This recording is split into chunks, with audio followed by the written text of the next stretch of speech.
사도행전 2장 1절부터 4절 말씀을 제가 읽고 나눕니다. 오순절 날이 이미 이름에 그들이 다 같이 한 곳에 모였더니 호련히 하늘로부터 급하고 강한 바람 같은 소리가 있어 그들이 앉은 온 집에 가득하며 마치 불의 혀처럼 갈라지는 것들이 그들에게 보여 각 사람 위에 하나씩 임하여 있더니 그들이 다 성령의 충만함을 받고 성령이 말하게 하심을 따라 다른 언어들로 말하기를 시작하니라. 아멘. 열정은 세상을 구할 수도 있고 열정은 세상을 망하게 할 수도 있습니다. 열정은 사람을 살릴 수도 있고 열정은 사람을 죽일 수도 있습니다.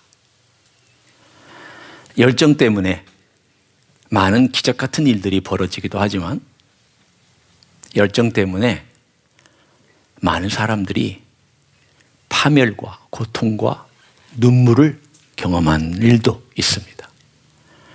그 후자의 예를 들면 이렇습니다. 공산주의 열정이 바로 그것입니다. 그것을 처음 시작한 사람과 그 혁명에 뛰어든 사람들은 목숨 걸고 그 혁명을 자기들의 원하는 만큼 성공시켰고 그 결과 많은 사람이 지금도 피해를 입고 있습니다. 중국에서 최소한 6천만 명이 죽었습니다. 구소련에서 최소한 4천만 명이 죽었습니다. 제가 지금 얘기하는 것은 북한, 캄보디아, 이디오피아 그 외에 다른 공산주의를 경험했거나 지금도 공산주의가 있는 나라를 다 제외하고 딱 두 나라만 가지고 얘기하는 내용입니다. 그것도 혁명의 초반부에 죽었던 사람이 1억 명입니다. 생각해 보십시오. 그 열정이 사람을 얼마나 죽일 수 있는지 무서운 일입니다. 좋은 열정은 사람을 살리지만 나쁜 열정은 사람을 죽일 수 있습니다. 교회도 그럴까요? 그렇습니다. 교회도 정말 건강하고 하나님께서 주신 열정을 가지면 그 교회를 세우지만 그런 열정이 아닌 나쁜 열정은 교회를 파멸시키고 무덤으로 끌고 들어갈 수도 있습니다. 예를 들면 이런 열정들이죠. 하나님께서 역사하시기 전에 자기가 먼저 앞서서 덥석 어떤 일들을 막 실행하고 끝까지 자기 고집을 밀고 나가며 내가 옳다라고 생각하면서 밀고 나가는 그런 일들 혹은 시기, 질투, 경쟁심이 어떤 열정에 불타서 막 하려고 하는 것들 이런 것들은 하나님이 주신 열정이 아닙니다. 결국 이 세상에서 얼마나 위대한 일이 일어났느냐 또 얼마나 화려하냐 또 얼마나 열정적으로 일했느냐 이거 중요한 거 아닙니다. 그 부차적인 것들입니다. 중요한 것은 무엇이냐? 그 열정의 원인이 근거가 어디에 있느냐 어디로부터 출발했느냐 이것이 대단히 중요합니다. 오늘 성경에 사도행전 2장에 보면 바로 그것을 우리들에게 알려줍니다. 이 귀한 이야기를 우리들에게 알려주신 것은 교회의 첫 출발이 무엇이어야 하느냐 그리고 교회가 계속 진행될 때에 어떤 모델을 따라야 하느냐를 우리들에게 보여주시기 위해서입니다. 이 모델을 따르지 아니하면 교회는 하나님께 영광 돌리지 못합니다. 아무리 사람들이 박수를 치고 아무리 위대하고 화려한 것들을 갖다 세워놨다 할지라도 이 원칙을 따라가지 아니하면 그것은 하나님께 절대 영광을 돌릴 수가 없습니다. 오늘 잘못된 열심이 거룩한 열심을 대체하기 쉬운 이 세대에 특별히 어떻게 하면 교회를 멋있게 만들 수 있을까? 어떻게 하면 내 자신을 성공시킬 수 있을까? 어떻게 하면 이 세상에서 인정받을 수 있을까? 등등등의 성공의 법칙들, 성공의 A, B, C가 너무 많이 차지하고 있는 이 미국 땅에서 우리가 어떻게 가장 중요한 원리로 돌아가야 되느냐, 오늘 저는 함께 나누기를 원합니다. 이 2장은 1장하고 연결되어 있습니다.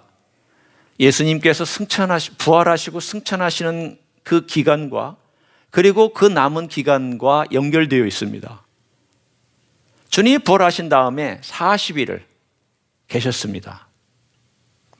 그 40일 동안 막달라 마리아에게 처음 보이셨고, 그리고 제자들에게 보이셨고, 베드로에게 보이시고, 그리고 고린도전서 15장에 보면은 500명의 성도들에게 보였다 그러셨습니다.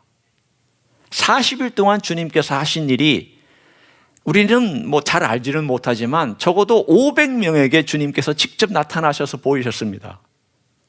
그 수많은 인류 중에 예수님의 부활을 본 사람은 딱 500명입니다. 그렇지만 40일 동안 주님께서 뭐 하셨을까? 500명에게 나타나신 것 외에 무슨 일을 하셨을까? 성경은 말씀하지 않습니다.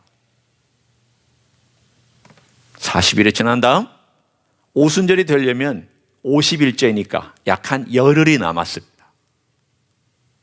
열흘 동안 예수님께서 감람산에서 승천하시고 제자들은 감람산에 승천한 모습을 본 다음에 다시 예루살렘으로 돌아왔습니다. 예루살렘에 돌아와서 열흘 동안 그들은 무엇을 하고 있었겠습니까? 무엇을 하고 있었겠습니까? 사도행전 1장에 그 말씀을 우리들에게 전해줍니다. 1장 14절을 한번 보십시오. 1장 14절을 보면 여자들과 예수의 어머니 마리아와, 주어는 위에 나와 있는 여러 제자들, 특별히 120명의 제자들, 120명의 성도들을 얘기합니다.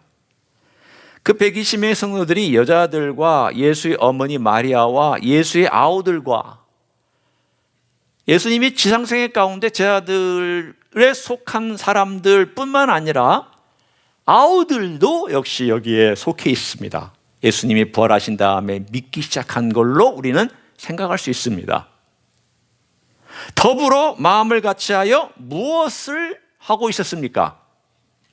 오로지 기도에 힘쓰니라 라고 나옵니다. 기도에 전념하고 있었다는 것입니다. 열흘 동안의 기도에 전념하고 있었을 때 그들의 기도의 주제가 무엇이었습니까? 기도의 주제가 무엇입니까? 제가 이렇게 손을 들었으면 몇 가지일까요? 예, 한 가지죠. 이렇게 하면 몇 가지일까요? 두 가지죠. 한 가지. 기도의 제목 한 가지는 무엇이었을까요? 성령님을 달라고 기도하라고 주님께서 말씀하셨잖아요. 너 기도해라. 성령이 오실 때까지 성령님이 임함을 위하여 기도하고 준비해라. 그래서 그들은 열흘 동안 단 한 가지 기도 제목, 물론 여러 가지 사정도 아뢰고 우리의 그 연약함도 아뢰고 또 그들의 그 부족함도 아뢰면서 성령을 보내달라고, 우리는 혼자 이 일을 감당할 수가 없고 예수님의 부활의 증인이지만 이 부활의 증인의 역할을 할 수 없으니까 성령님 보내달라고 열흘 동안 간절히 기도했습니다. 그리고 나서 열흘이 되는 날, 오순절입니다. 예수님이 승천하시고 나서 열흘쯤 지난 어느 날 그들이 기도하고 있을 때, 그 120명이 기도하고 있을 때 드디어 사건이 터졌습니다. 오늘 그 사건이 바로 2절에 나타나 있는 성령의 강림입니다. 성령의 강림이 어떻게 나타나는지 한번 먼저 2절을 들어보십시오. 호련히 하늘로부터 급하고 강한 바람 같은 소리가 있어 그들이 앉은 온 집에 가득하며. 성령께서 나타나셨을 때 급하고 강한 바람 같은 소리가 있었다고 그랬습니다. 여러분, 강풍이 불 때에 어떤 소리가 납니까? 회오리 바람이나 강력한 태풍이 불 때에 어떤 소리가 납니까? 여러분이 한번 소리를 내보시는 분도 계실 거예요.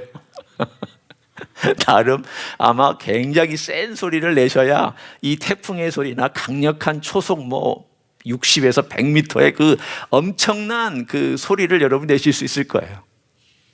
그런데 이 방 안은 다 닫혀 있습니다. 이 문이 다 닫혀 있으면 바람이 들어올 수 있습니까? 없습니까? 못 들어옵니다. 여러분, 우리 지금 꽉 막혀 있는 여기에 바깥에서 아무리 강풍이 불어도 들썩들썩은 할 수 있어도 바람이 들어오지는 못합니다. 조금 이렇게 들썩들썩 할 수는 있죠. 그런데 이 바람은 그들이 막혀 있는 공간을 뚫고 들어온 바람입니다. 자연적인 바람이 아닙니다. 이건 초자연적인 바람입니다. 이 바람은 들어와서 소리를 일으켰습니다. 왜냐하면 초자연적인 세계가 자연적인 세계로 들어올 때 일으키는 일종의 아마 파열음 내지는 돌파하는 소리였을 겁니다. 이 땅에서도 전투기가 마하 2를 넘어가면, 쉽게 얘기하면 음속을 탁 돌파하면 소닉 붐이라는 소리가 있습니다. 펑꽝 하는 소리가 납니다. 쉽게 얘기해서 이런 영역에서 다른 영역으로 들어갈 때에는 음속을 통과할 때에도 소리가 나도록 되어 있습니다. 하물며 하나님의 강력한 역사의 힘을 가진 성령께서 자연의 세계로 들어오셔서 온 사람들에게 그것이 임할 때에 엄청난 소리가 나지 않겠습니까? 하는 어떤 그 소리가, 느낄 수 있고 들을 수 있는 소리가 났습니다. 바람의 소리는 바로 소리의 핵심이 있는 것이 아니라 바람에 있습니다. 소리는 바람이 불고 있다는 것을 알려줄 뿐입니다. 성령께서 역사하고 있다는 것을 느끼게 해줄 뿐입니다. 귀로 듣고 몸으로 무언가를 느끼는, 무언가 바람이 몸을 떨게 만들고 무언가 바람이 우리의 전체를 흔들고 있는 그 바람을 여기서 얘기합니다. 그 바람은 한 개인의 뿐만이 아니라 공동체 전체에 임했습니다. 자, 한 개인의 바람을 한번 생각해 보기를 원합니다. 자연 바람은 내 심장과 내 마음속으로 들어오지 못합니다. 자연의 바람이 불면 내가 호흡하면 폐 정도까지는 갈 수 있습니다. 그러나 바람이 여러분의 영혼까지 도달할 수 있습니까? 도달 못합니다. 그런데 성경은 이렇게 말씀합니다. 하나님의 말씀은 살아있어 혼과 관절과 골수를 쪼개기까지 한다라고 되어 있습니다. 히브리서 4장 12절의 말씀입니다. 그때 혼, 영혼과 관절과 골수를 쪼개기까지 하는 이 말씀이 문자가 그렇게 하는 일입니까? 아닙니다. 성령께서 이 말씀을 가지고 그 영혼의 깊숙한 곳까지 들어가서 혼과 관절과 골수를 쪼개기까지 한다, 그 말씀입니다. 그러면 성령께서 바람이 되어서 내 영혼 안으로, 성령께서 움직이는 힘이 되어서 내 마음으로, 성령께서 움직이는 힘이 되어서 내 존재 전체로 들어오셨다는 뜻입니다. 이 바람은 내 존재 전체를 덮고 변화시킬 수 있는 바람인 줄로 믿습니다. 바람은 움직입니다. 움직이는 힘입니다. 내 속에 있는 모든 하나님을 향하여서 잠자는 영혼을 일으켜 세우는 바람, 내가 움직이지 않고 있을 때 나를 밀고 움직이실 수 있는 바람, 그 바람이 바로 성령의 바람입니다. 뿐만 아니라 이 바람은 공동체 전체를 휘어잡았습니다. 전체에 임한 이 바람을 그들 느끼면서 그 바람 앞에 와, 이거 어떻게 해야 되는 거, 두렵고 떨림과 놀람과 경이로움과 이 모든 것에 그들은 휩싸여 있는 사건의 현장이 바로 2절입니다. 이거 우리들에게 무엇을 말씀하고 있습니까?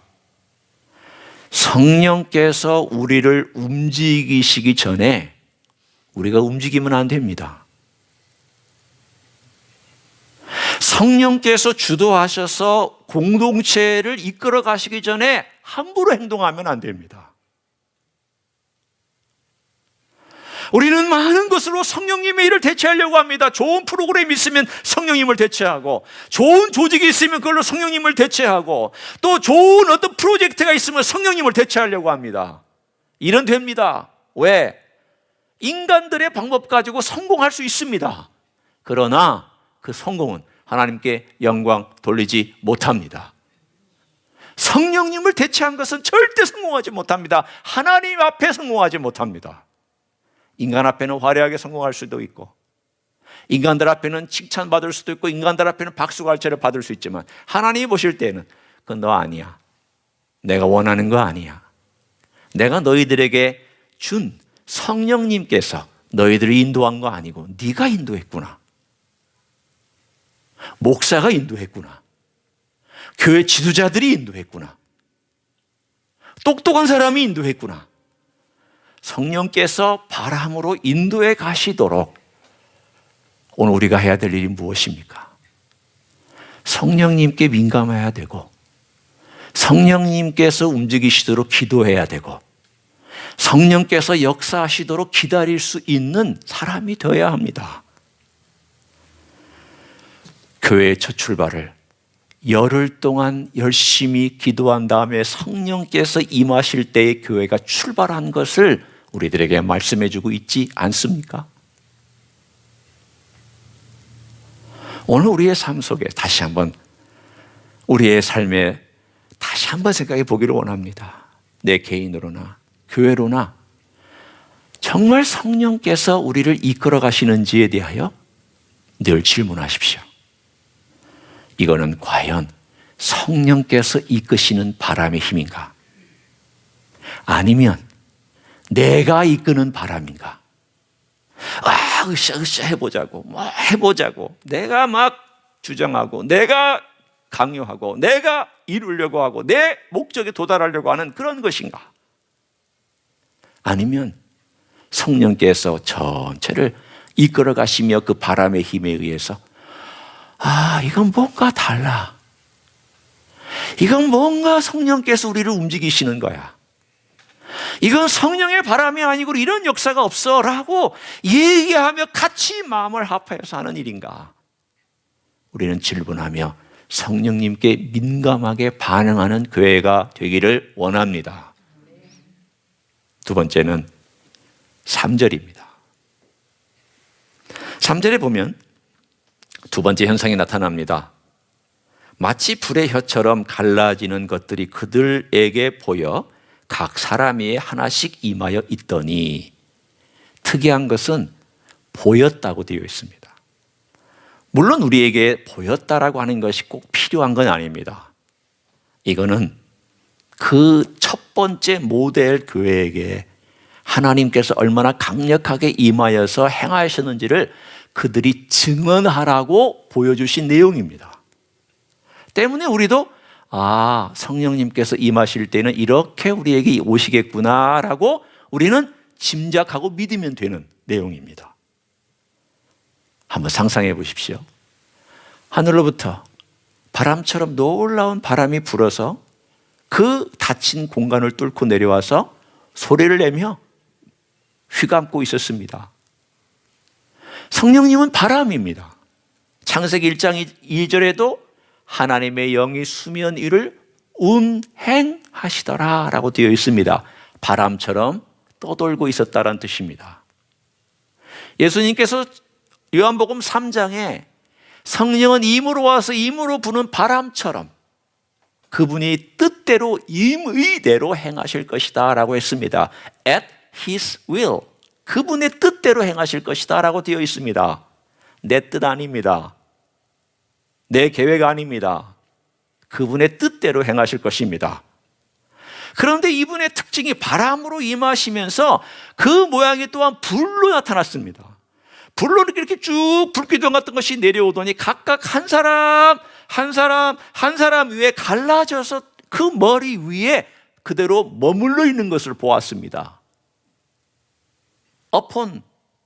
이 머리 위에 머물러 있는 걸 보았습니다. 따라서 한 성령에 의해서 성령님이 각 사람들 안에 들어가기 시작을 했습니다. 특이한 것이 있습니다. 오늘 본문을 한번 자세히 보십시오. 마치 불에 무엇처럼 보였다고 되어 있습니까? 혀처럼입니다. 혀. 여러분 혀로 뭐 하십니까? 여러분 혀로 뭐 하세요? 여러분 다 입마개를 하고 계셔가지고 혀를 제가 볼 수는 없지만 제 혀는 여러분이 살짝 보실 수 있죠. 혀는 물론 먹는 데도 쓰지만 말하는 데 씁니다. 혀는 이 내 입모양의 아, 어, 오 다 이 입술로도 발음이 나오지만 혀의 위치에 따라서 발음이 달라집니다.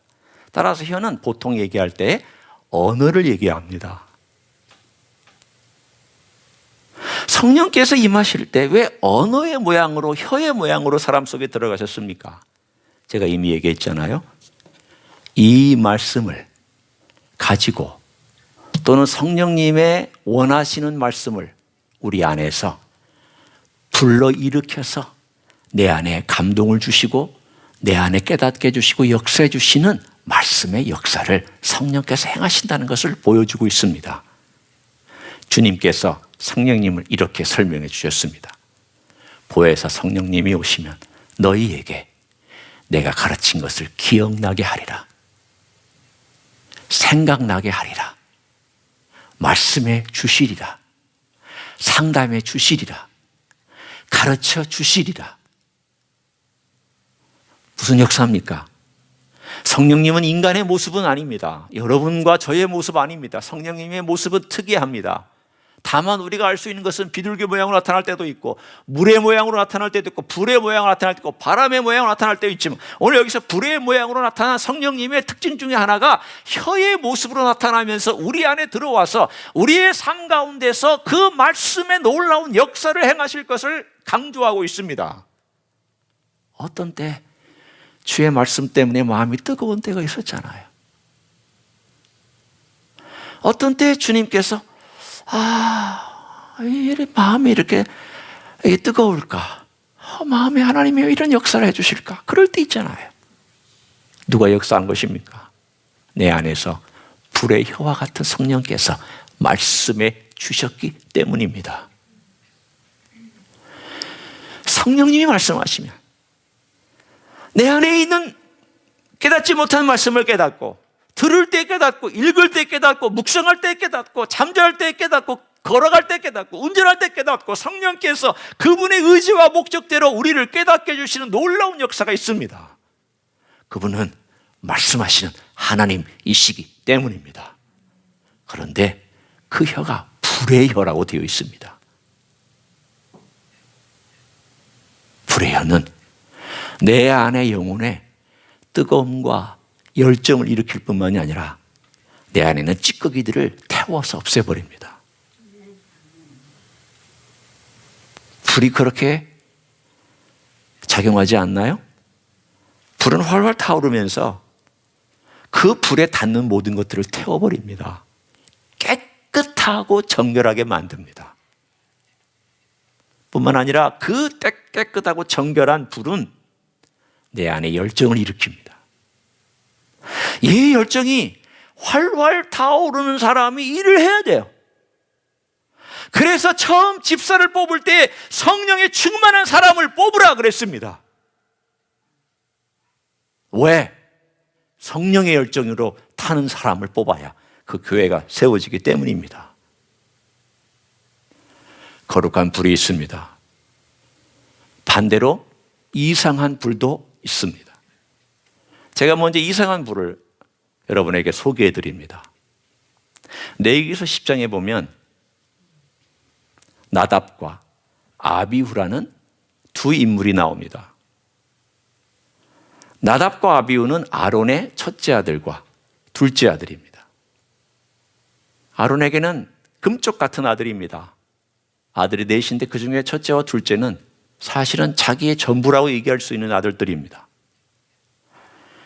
처음 성막이 세워지고 여기 지성소가 있고 여기 성소가 있고 그리고 제사장들은 매일 이 지성소 막 안에 앞에 있는 요 향단이 있는데 여기다가 매일 아침과 저녁에 향을 피우도록 되어 있었습니다. 하루에 2번씩. 향을 피웁니다. 이제 이 향을 피워야 되는데 나답과 아비후가 하나님께서 주신 불을 쓰지 않고 그들이 어디서 만들어 왔는지 불을 붙여가지고 가져왔습니다. 하나님의 불은 어디서 왔냐면 시내 산에서부터 받은 불입니다. 하나님께서 하늘로부터 주신 불, 그게 진짜 불입니다. 우리로 말하면 성령을 상징하는 내용입니다.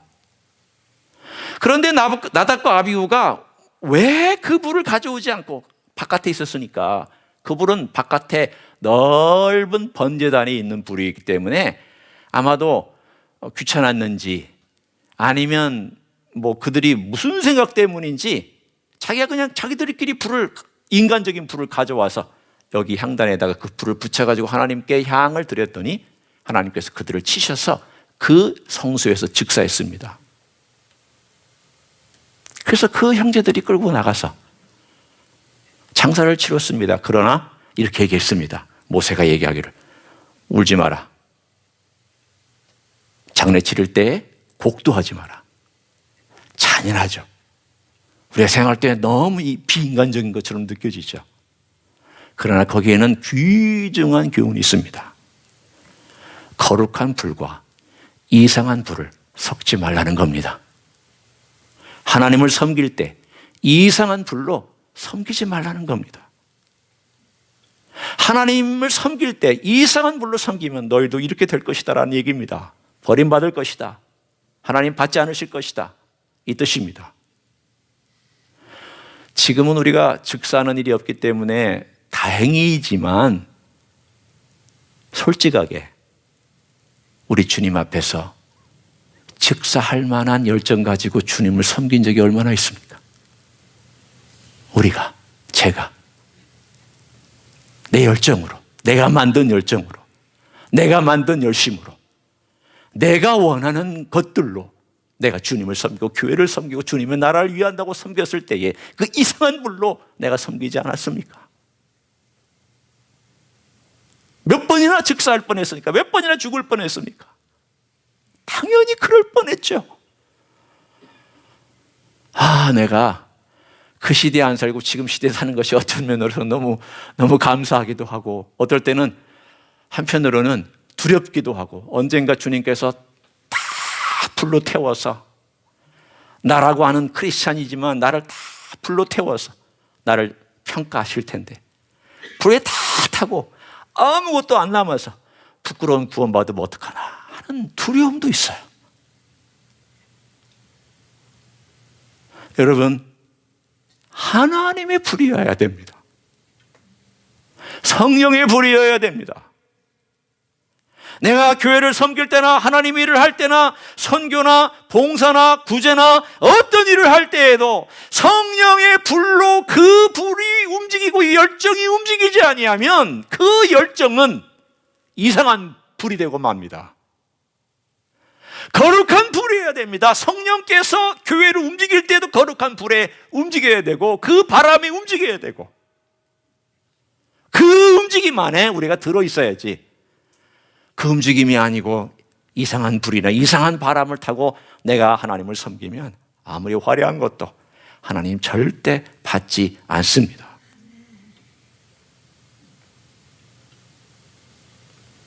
신약에 보면 두 종류의 교회가 있습니다. 겉이 화려하고 멋지고 번지르르하고 남들이 볼 때는 이야, 이런 교회면 좋겠다 하는 교회가 하나 있고, 또 하나의 교회는 가난하고 별 볼 일 없고 어떤 의미로 보면은 아이고 뭐 예수 믿으면 잘 살고 복 받아야 되는데 저렇게 살면 어떡하나라고 하는 여겨지는 교회가 있습니다. 이 교회는 남들이 볼 때 와, 예수 믿으면 저렇게 잘 살고 복 받고 화려하고 출세하고 성공하고 돈 많이 버는 교회는 고린도 교회고, 예수 믿어도 별 볼 일 없고 고난받고 힘들고 어려워하는 교회는 데살로니가 교회와 빌립보 교회입니다. 고린도 교회는 너무 잘난 사람들이 많았습니다. 똑똑했습니다. 화려했습니다. 지식도 많았습니다. 출세했습니다. 돈도 많았습니다. 사랑 사람들 또 예수 믿으면 복 받는구나라고 느낄 만한 사람들이 고린도 교회에 다 모여 있었습니다. 빌립보 교회는 별 볼 일 없었습니다. 거기에 나오는 여자분들이 주로 리더인 걸 보니까 남자들은 아주 활동도 못하는 그런 교회였던 것 같습니다. 유오디아와 순두개를 내가 권하노니 여자들입니다. 남자들은 맥을 못 추는 그런 교회였던 것 같습니다. 약했습니다. 마게도니아에 있는 교회는 가난한 가운데 헌금했다고 되어 있습니다. 마게도니아에 있는 교회들이 어떤 교회냐? 빌립보, 데살로니가 교회입니다. 똑같은 일이 있습니다. 예루살렘이 기근과 가난과 굶주림 때문에 사람들이 죽어가고 있을 때 이 소식이 그곳에 퍼지자 고린도 교회가 제일 먼저 시작했습니다. 야, 우리 형제들이 지금 예루살렘에서 굶어 죽어가고 어려움 겪고 있는데 우리 헌금합시다. 그랬더니 고린도 교회가 그러자고. 이 소식이 멀리 또 저 데살로니가하고 빌립보 교회에 들어갔습니다. 우리도 하자. 그래서 빌립보 교회와 데살로니가 교회들은 십시일반 가난하니까 모아가지고 이만큼을 모아서 사도 바울에게 전해주면서 이거 우리의 적은 정성이니까 예루살렘에 있는 우리 성도들에게 꼭 좀 전달해 달라고. 그래서 짧은 시간 안에 십시일반 모아가지고 바울에게 전해줬습니다. 고린도 교회는 1년이 지나도 소식이 없습니다. 2년이 지나도 소식이 없습니다. 한다고 말은 잘했는데 소식이 없습니다. 돈도 많은데 소식이 없습니다. 부자인데 소식이 없습니다. 바울이 얘기합니다. 너희들 시작했으면 마감해야지. 그 약속하고 안 하고 있는 것이야. 제가 지금 고린도 전서를 지금 다 얘기하고 있는 내용입니다. 고린도 교회는 자기 열심으로 충만한 교회입니다. 자기 열정으로 충만한 교회입니다. 교만한 교회입니다. 자기 지식이 충만합니다. 십자가는 내팽개치고 자기들로 똘똘 뭉쳐 있습니다. 자기들끼리 먹고 마시고 자기들끼리 하고 자기들끼리 열심을 내고 자기들끼리 잘 살고 잘 먹고 자기들끼리 모든 것이 충만했던 교회입니다. 하나님이 이 교회를 기뻐하셨습니까? 기뻐하실 리가 없죠. 사도 바울도 아파 죽겠는데 하나님이 기뻐하실 리가 없죠. 빌립보 교회와 데살로니가 교회는 가난합니다. 별 볼 일 없습니다. 어떤 의미로 보면 연약합니다. 그런데 하나님께서 이 교회는 칭찬해 주셨고 하나님께서 이 교회들을 볼 때만 사도 바울의 서신서에 보면 이 교회들을 향한 사도 바울의 감사와 찬양과 교제와 축복이 나와 있습니다. 뭐의 차이점입니까? 하나는 자기 열심과 열정으로 가득 차 있는 이상한 불에 휩싸인 교회였고 하나는 성령님의 불에 의해서 거룩한 불에 휩싸인 교회였습니다. 누가 하나님께 영광을 돌리고 있습니까? 누가 하나님께 아름다운 하나님의 이름을, 예수님의 이름을 높여드리고 있습니까? 고린도 교회 아닙니다. 고린도 교회는 21세기 미국 교회입니다. 이 미국에 있는 한인교회나 미국에 있는 미국 교회는 고린도 교회가 거의 99.9% 들어맞습니다. 가난한 교회, 연약한 교회, 아무것도 아니지만 주님 의지하고 주님, 성령님 어떻게 하면 될까요? 우리는 가진 것이 없이 부족하지만 어떻게 하면 좋을까요? 이런 교회와 우리 뭐든지 하면 돼. 우리가 손대면 잘 돼. 돈이 있으니까 잘 되겠죠. 사람이 있으니까 잘 되겠죠. 그러나 성령님이 안 따라가면 사람이 잘하고 돈이 일을 일으킨들 하나님이 받으시겠습니까? 우리 교회는 어떤 교회가 되어야 됩니까?